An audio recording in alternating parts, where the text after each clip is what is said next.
여러분, 혹시 70세에 새로운 도전을 시작할 수 있다고 생각하시나요? 오늘은 할 수 있다고 믿고 지금 그걸 증명하신 할아버님의 이야기를 전하려고 합니다. 구독과 좋아요 눌러주시고 지금부터 시작하겠습니다. 제 이름은 이강민입니다. 올해 70세 전직 은행원입니다. 35년 동안 같은 은행에서 성실히 일했고 8년 전 정년퇴직을 했습니다. 퇴직 후 제 일상은 정말 평범했습니다. 아침에 일어나 뉴스를 보고 점심을 먹고 낮잠을 자고 저녁에는 TV를 보다가 잠드는 것이 전부였죠. 가끔 동네 친구들과 바둑을 두거나 산책을 하는 게 전부였습니다. 아내는 5년 전에 암으로 세상을 떠났습니다. 임종 직전 떨리는 손으로 제 손을 잡고 말했어요. 당신 성민이 잘 부탁해요. 우리 아들 착한 애잖아요. 걱정 마. 내가 잘 챙길게. 당신도 너무 일만 하지 말고 당신 자신도 좀 챙기세요. 그게 아내와 나눈 마지막 대화였습니다. 아내가 떠나고 나니 집이 너무 넓게 느껴졌습니다. 아내의 빈자리가 너무나도 컸습니다. 이 집은 제가 35년 동안 월급을 모아 산 집이었고 아내와 함께 아들을 키운 추억이 가득한 곳이었습니다. 그나마 위안이 된 건 한 달에 한 번씩 아들 가족이 와서 밥을 먹고 가는 시간이었습니다. 손주들 얼굴 보는 것이 유일한 낙이었죠. 사건은 작년 제 생일날 벌어졌습니다. 69세 생일이었죠. 아침에 일어나니 아들에게서 문자가 와 있었습니다. 아버지, 오늘 저녁 저희가 호텔 레스토랑 예약했어요. 생신 축하드립니다. 호텔 레스토랑이라니 평소 동네 한식집만 가던 아이들이 갑자기 호텔이라니 이상했지만 기분은 좋았습니다. 저녁 7시 강남 호텔 레스토랑에 도착했습니다. 정장을 입고 간 게 얼마만인지 모를 정도였죠. 레스토랑 입구에서 아들 가족이 기다리고 있었습니다. 자리에 앉았는데 분위기는 묘했습니다. 조명은 은은했고 음악도 부드럽게 깔려 있었지만 아들은 물컵을 계속 만지작거렸고 며느리는 휴대폰만 보고 있었습니다. 식사가 나왔습니다. 스테이크, 파스타, 샐러드 식사가 끝나고 케이크가 나왔습니다. 생신 축하합니다. 촛불을 끄고 케이크를 자르는데 손주가 물었습니다. 할아버지 소원 빌었어요? 응, 빌었지. 우리 손주들 건강하고 할아버지도 오래오래 건강하게 사는 거. 그때 며느리가 끼어들었습니다. 아버님, 건강하게 오래 사시려면 누군가 옆에서 돌봐드려야 하지 않겠어요? 괜찮아? 나 혼자서도 잘 살아? 매일 운동하고 밥도 잘 챙겨 먹고. 하지만 아버님, 연세가 이제 70이 다 되셨잖아요? 혼자 사시면 위험해요? 그때 아들이 조심스럽게 말을 꺼냈습니다. 아버지, 사실 오늘 이렇게 모신 이유가 있습니다. 아버지께 제안 드릴 게 있어요. 제안? 무슨 제안? 아버지, 이제 그 집 정리 좀 하시면 어떨까요? 요양원 알아봤어요? 시설도 깔끔하고 간호사도 있고. 순간 귀가 멍했습니다. 아들이 말을 이었습니다. 그리고 솔직히 말씀드리면 제가 새로 시작하려는 사업이 있습니다. 동료와 함께 사업을 하려고 하는데 초기 투자금이 필요해서요. 그 집을 팔아 저에게 투자해 주시면 안 될까요? 요양원 비용과 아버지 생활비를 제외하면 약 3억 정도는 저에게 줄 수 있지 않을까요? 며느리도 거들었습니다. 아버님, 혼자 그 넓은 집에 계시는 건 낭비예요? 우리 애들 교육비도 만만치 않고 남편 사업도 해야 하는데 아버님이 요양원 가시면 더 편하실 거예요? 저는 천천히 입을 열었습니다. 성민아, 그 집은 내가 35년 동안 월급 모아서 산 집이야. 네 엄마와 추억 있고 함께 살던 집이야. 그리고 이민희 교육비, 결혼자금, 너희 집 살 때 비용, 손주들 돌잔치 비용. 너에게 해준 게 많지 않니? 아직도 부족한 거니? 아버지, 엄마 돌아가신 지 벌써 5년이에요? 이제 현실적으로 생각하세요. 아버지 혼자 언제까지 버티실 건데요? 며느리가 덧붙였습니다. 사실 저희도 힘들어요. 애들 학원비에 대출 이자까지. 아버님은 집 하나 있으시지만 저희는 전세 살면서 매달 쪼들립니다. 그런데 아버님만 30평짜리 집에 혼자 계시는 건 좀 그렇지 않나요? 그 말에 저는 완전히 얼어붙었습니다. 35년 동안 악착같이 모은 돈, 야근과 주말 근무로 모은 돈으로 산 집을 이렇게 쉽게 달라고 하다니. 저는 더 이상 말할 수 없었습니다. 가슴이 답답했습니다. 그날 밤 혼자 택시를 타고 집으로 돌아왔습니다. 며칠 동안 멍하니 TV만 보며 지냈습니다. 내가 뭘 잘못했을까? 분노와 배신감, 슬픔이 뒤엉켜 가슴이 무거웠습니다. 평생 믿고 의지하던 가족에게 이렇게 무시당할 줄은 몰랐습니다. 일주일 후 아들에게서 전화가 왔습니다. 아버지 생각해 보셨어요? 빨리 결정해 주세요. 성민아, 나는 그 집 안 팔아? 아버지, 왜 그렇게 고집을 부리세요? 아버지 혼자 살기엔 너무 넓다니까요? 내 집이야? 내가 번 돈으로 산 집이고 내가 살 거야? 정말 이러실 거예요? 그럼 저희도 더 이상 찾아뵙지 않을 거예요? 아버지가 우리를 외면하시는 거잖아요? 전화는 그렇게 끊겼습니다. 그 후로 아들 가족은 정말 오지 않았습니다. 명절에도 제 생일에도 전화도 문자도 없었습니다. 처음엔 속상했습니다. 내가 이기적인 걸까? 아들을 도와주는 게 맞는 걸까? 하는 고민에 며칠 밤을 샜습니다. 하지만 이상하게 마음이 편해졌습니다. 그래, 나는 잘못된 게 아니야? 다음 날 아침 우편함에 평생교육원 안내 책자가 있었습니다. 사진 기초반 초보자 환영. 사진이라? 젊었을 때 꿈이었습니다. 그때 아내가 남긴 말이 떠올랐습니다. 당신도 너무 일만 하지 말고 당신 자신도 좀 챙기세요. 맞아? 이제는 나를 위해 살아도 되는 거야?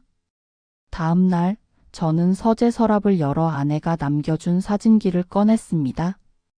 그리고 평생교육원에 등록했습니다. 첫 수업 시간 강사님이 말했습니다. 사진은 빛을 보는 눈을 키우는 겁니다. 그걸 배우면 인생도 달라집니다. 그날부터 저는 매일 카메라를 들고 밖으로 나갔습니다. 이제는 무심히 지나치던 골목도, 비온 뒤 젖은 도로도 모든 것이 아름답게 보였습니다. 사진을 배우며 사람들과 다시 만나게 되었죠. 같이 수업 듣던 60대, 70대 분들과 친구가 되었고 서로 작품을 보여주며 웃고 격려하며 함께 성장했습니다. 이번 주말에 같이 남산 가실래요? 단풍이 예쁘다던데. 좋아요? 가죠. 수업이 없는 날에도 친구들과 만나 사진을 찍으러 다녔습니다. 경복궁, 북촌 한옥마을, 한강공원 서울 곳곳을 다니며 카메라에 담았습니다. 어느 날 한 할머니가 제 사진을 보고 그러셨습니다. 이강민 씨 사진은 따뜻하네요. 빛이 부드럽게 사람을 감싸요. 그 말을 듣는데 정말 오랜만에 인정받는 기분이 들었습니다. 예전엔 숫자와 서류 속에서 살았지만 이제는 빛과 감정을 다루는 사람이 된 겁니다. 사진을 시작하고 6개월쯤 되었을 때 평생교육원에서 작은 전시회를 열었습니다. 제 사진도 3점이나 걸렸습니다. 전시회 당일 수업 친구들과 동네 주민들이 와서 제 사진 앞에 멈춰 섰습니다. 이 사진 참 편안하네요. 이 할머니 표정 정말 자연스러워요. 그 한마디 한마디가 눈물 나게 고마웠습니다. 전시회가 끝나고 강사님이 다가와 말했습니다. 이강민님, 다음 학기에 중급반 들어보시는 게 어때요? 실력이 많이 늘으셨어요? 정말요? 제가요? 네, 정말이에요. 사진에 진심이 담겨 있어요?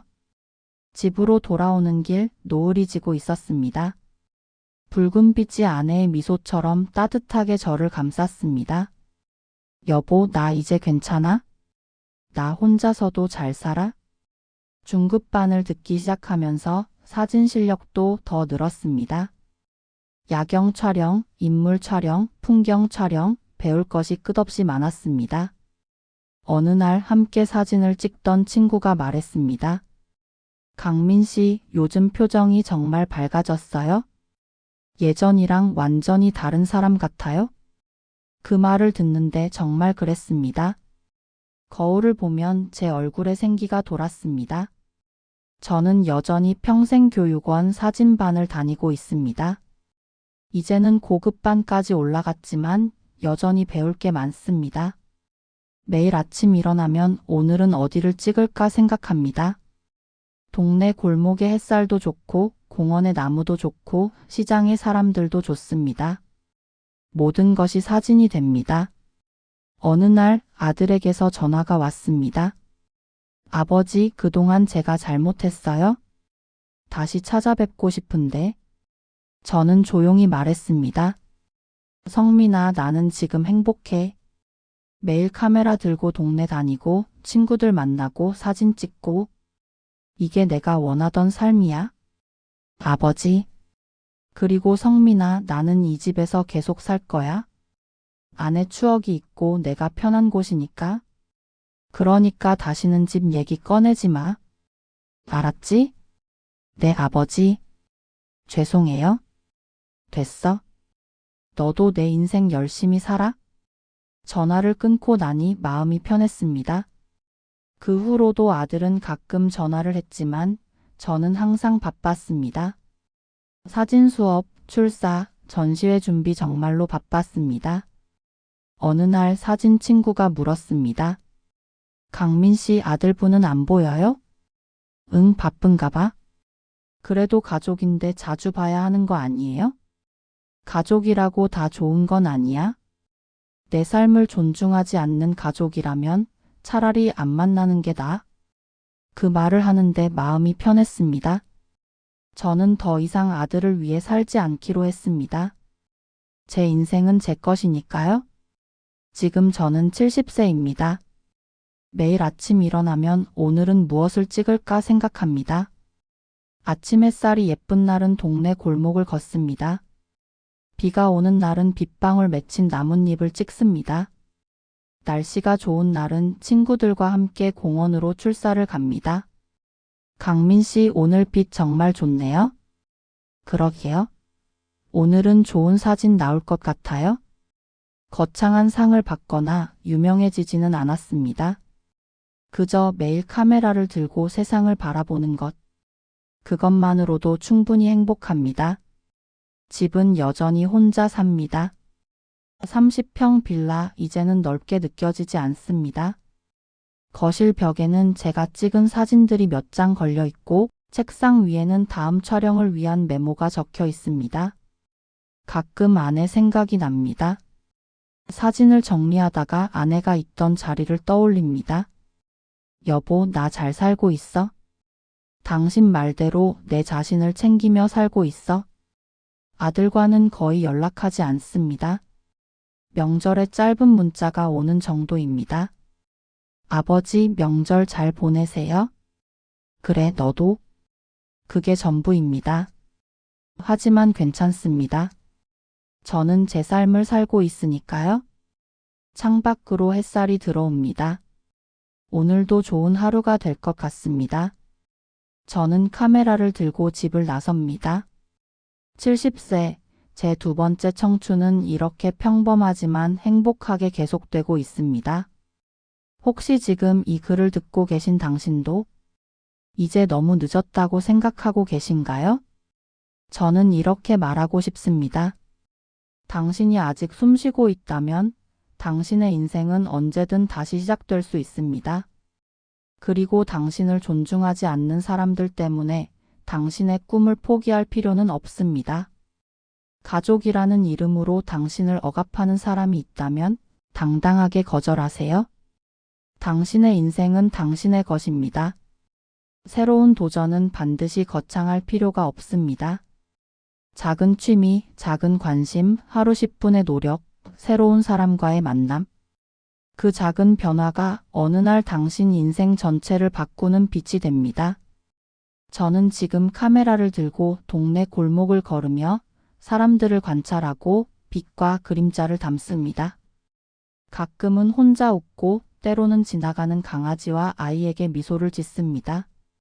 이제 저는 더 이상 나이를 의식하지 않습니다.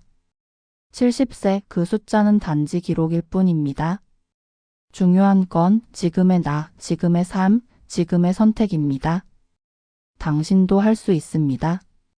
지금 마음속 작은 열정이 있다면 그것을 붙잡으세요. 아직 늦지 않았습니다. 당신의 두 번째 청춘은 바로 오늘 여기서 시작될 수 있습니다. 그리고 기억하세요. 당신을 이용하려는 사람들에게 아니요라고 말할 수 있는 용기, 그것이 바로 진짜 자유의 시작입니다. 감사합니다.